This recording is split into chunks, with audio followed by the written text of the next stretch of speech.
Hi friends, అందరికీ నమస్తే. Welcome back to my channel. ఈరోజు ఈ వీడియోలో 2025 సంవత్సరంలో రానున్న రెండవ సూర్యగ్రహణం ఎప్పుడు, ఏ రోజున రానుంది మరియు పట్టు విడుపు సమయాలు ఏమిటి, ఈ గ్రహణం మన భారతదేశంలో కనిపిస్తుందా లేదా, గ్రహణ నియమాలు పాటించాలా లేదా, అలాగే గర్భిణీ స్త్రీలు జాగ్రత్తలు తీసుకోవాలా లేదా, ఇటువంటి అన్ని విషయాల గురించి ఈ వీడియోలో మీకు క్లియర్గా తెలియజేస్తానండి.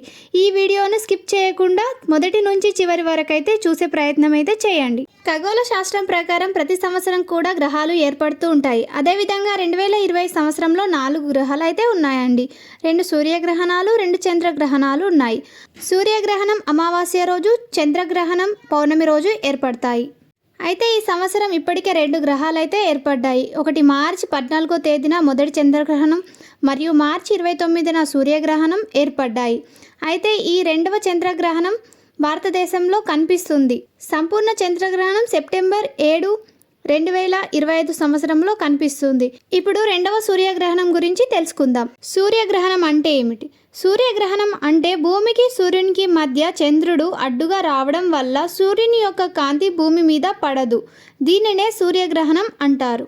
ఈ సంవత్సరంలో మొత్తం 4 గ్రహాలు అయితే ఏర్పడతాయి. 2 సూర్యగ్రహణాలు, 2 చంద్రగ్రహణాలు. ఇప్పుడు రెండవ సూర్యగ్రహణం గురించి తెలుసుకుందాం, పట్టు విడుపు సమయాల గురించి. ఈ సూర్యగ్రహణం భాద్రపద మాసంలో శుక్లపక్షంలో అమావాస్య తిథి అయితే వస్తుంది. అంటే సెప్టెంబర్ 21, 2025 ఆదివారం రోజున అమావాస్య రోజునైతే రానున్నది. ఈ సూర్యగ్రహణం పాక్షికంగా కనిపిస్తుంది. ఇదే చివరి గ్రహణం. ఈ సూర్యగ్రహణం పట్టు విడుపు సమయాల గురించి తెలుసుకుందాం. 21 సెప్టెంబర్ 2025 ఆదివారం రోజున రాత్రి 11 గంటలకు ప్రారంభమవుతుంది. తెల్లవారుజామున 3 గంటల 24 నిమిషాలకైతే ముగుస్తుంది. అంటే సోమవారం రోజున ముగుస్తుంది.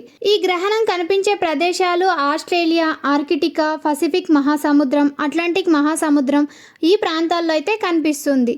ఈ గ్రహణం మన భారతదేశంలో కనిపించదు కాబట్టి భారతదేశంలో నివసించే ప్రజలు ఎటువంటి నియమాలు, జాగ్రత్తలు పాటించాల్సిన అవసరం అయితే లేదండి. కానీ ఈ గ్రహణం కనిపించే ప్రదేశాల్లో మాత్రం మన భారతీయులు ఉంటే ఈ ఖచ్చితంగా తగు జాగ్రత్తలు, ముఖ్యంగా గర్భిణీ స్త్రీలు తీసుకోవాలి. మన భారతదేశంలో కనిపించదు కాబట్టి భారతదేశంలో ఉన్న ప్రజలకైతే సుతాకాలం అయితే వర్తించదు. ఈ గ్రహణం కనిపించే ప్రదేశాల్లో ఆస్ట్రేలియా, ఆర్కిటికా, పసిఫిక్ మహాసముద్రం, అట్లాంటిక్ మహాసముద్రం ఈ ప్రాంతాల్లో అయితే సుతాకాలం అయితే వర్తిస్తుంది. ఈ సంవత్సరంలో 4 గ్రహాలు ఉన్నాయి. 2 సూర్యగ్రహణాలు, 2 చంద్రగ్రహణాలు. ఈ సూర్యగ్రహణం 4వ గ్రహణం అవుతుంది. ఇంకా ఇదే చిట్ట చివరి సూర్యగ్రహణం అవుతుందండి. మన భారతదేశంలో అయితే కనిపించదు కాబట్టి ఎలాంటి నియమాలు, జాగ్రత్తలు పాటించాల్సిన అవసరం అయితే లేదు. మీరు కనుక నా ఛానల్ని మొదటిసారిగా చూసినట్టయితే ఇప్పుడే సబ్స్క్రైబ్ చేసుకోండి. అలాగే పక్కనున్న బెల్ ఐకాన్ని క్లిక్ చేయండి. లైక్ చేయండి, షేర్ చేయండి. Thank you for watching.